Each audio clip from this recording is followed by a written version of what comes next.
শিক্ষক ও শিক্ষার্থীদের চলমান আন্দোলন সমাধানে সরকারের পদক্ষেপ যথেষ্ট নয় বলে জানিয়েছেন জাতীয় পার্টির একাংশের চেয়ারম্যান রওশন এরশাদ।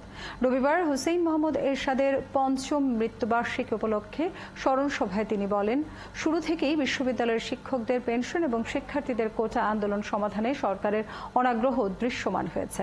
সরকার চাইলে উভয় পক্ষের সাথে আলোচনার মাধ্যমে এই সমস্যার সমাধান করতে পারত। এর আগে দলের নেতাকর্মীরা হুসেইন মোহাম্মদ এরশাদের জীবনের ঐতিহাসিক নানা ঘটনা তুলে ধরেন। পরে দোয়া ও মোনাজাতের মধ্য দিয়ে স্মরণ সভা শেষ হয়।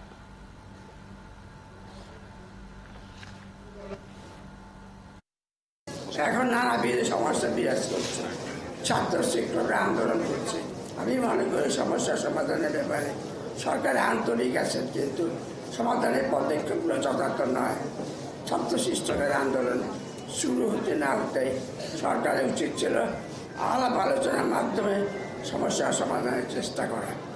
সরকার সেটা এখনও করতে পারে।